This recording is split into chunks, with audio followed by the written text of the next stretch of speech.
Very good morning, everyone, and welcome to our Finance Directors Update course, September 2025. It's been a long series for many years now and a really successful event. So thank you for participating. Yeah, warm welcome from MHA, UK arm of the Baker Tilly Global Network, and myself, Chris Daines, a corporate international tax partner in our London office.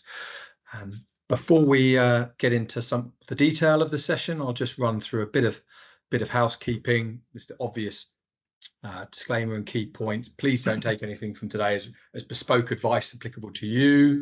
There's a lot of high-level guidance here, and don't hesitate to reach out to any of our specialists for any more detail should that be useful.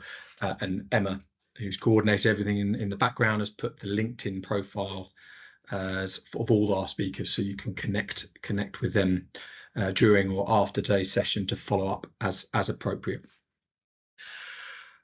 Other key things to think about are you'll get lots of content in the chat about the key points around the slides and contact details and such like. But if you want to ask any questions throughout, please do not hesitate to use the Q&A function in the top middle section there that hopefully everyone can readily see. We will endeavour to answer some of our questions timely during the relevant sessions, and then we have the wrap up at the end from 12 to about 12:30 to capture any final questions that we didn't manage to cover early on, etc. If you don't ask any of those questions anonymously, if we don't get a chance to cover them during the session, we will come back to you as soon as we can thereafter. And thank you to those who have already shared initial questions. We had one around sort of the corporate risks in a debt crisis, which is it's very much got a direct impact and risk for lots of businesses and individuals around interest rates, albeit falling slower than originally thought because of sticky inflation. But equally, there's the indirect corporate risks around the debt situation, the knock-on impact from the fiscal policy, and what will happen in November when Rachel Reeves does the next budget. So there's going to hear some backdrop from our economic advisor shortly on that front. But what was good news overnight is off the back of the very special relationship and a significant investment of £150 billion over the coming years from the US into the UK to create 7,600 highly skilled jobs, which is obviously a positive. And there's some real significant investments from companies like Google and other household names. But Blackstone Alternative Asset Management is the biggest contributor there, so that will be very interesting to see how that plays out.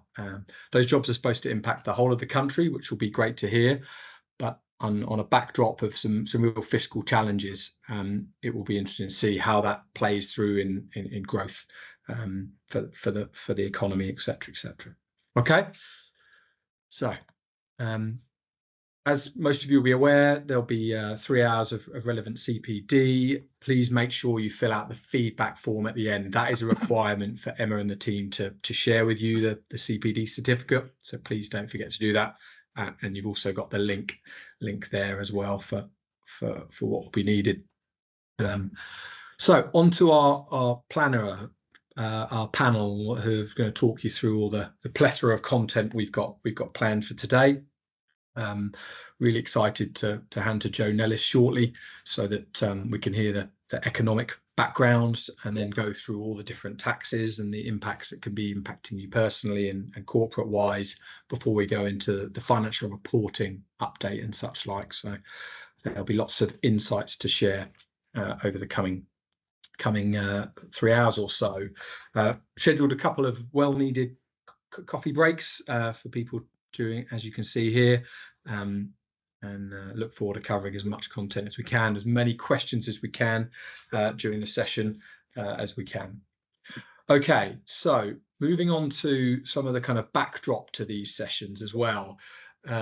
Our people that join us regularly will know that we run regular polls, and the results that we got around the main challenges, the top 3 challenges that attendees were seeing about 6 months ago. You can see here, and what was really interesting is the wage increase concern or challenge had circa tripled from less than 20% to over 50% just in that 6-month period from September 24 to February 25. And the sort of inflation and cost pressures were continuing for a lot of people. And then the concerns around the economic slowdown, that almost doubled between September 24 and February 25, from around 20% to almost 40% as well. So you can see that there's, the significant tailwinds that a lot of businesses have seen, in the early post-COVID years have turned to some headwinds that we all read about, and we all see through growth and inflation and interest rate statistics and such like as they come through. So that was the key insights around the challenges, the priorities for businesses, the reducing costs, improving efficiencies is always an important business critical requirement, but that more than doubled in that 6-month window, showing a real pivot from maybe reduced growth leading to looking more inwardly to cover costs and such like. I think the finance stability and managing risks kind of came out of left field as a real new concern for lots of businesses, and the usual things you'd think are really, really top on priority for business. There's retaining talent and such like as well. So to keep the theme of assessing the kind of landscape and what you're feeling, we'll run another poll now just to just gather people's current thoughts. So you can answer those as well. So Emma, if we can pop that poll up, that'd be great. Hopefully that's arising for everyone. Already seeing that profitability and efficiency being absolutely key, top line, bottom line, cash being king, as we all know, etc. But retaining talent, team development, absolutely vital for businesses. One of the statistics I also read when I was looking at the kind of backdrop to Rachel Reeves' November budget is obviously you hear about the kind of general growth statistics, but when it's really broken down, the construction sector is still growing apace, way above the national average. Service sector really driving the economy as well.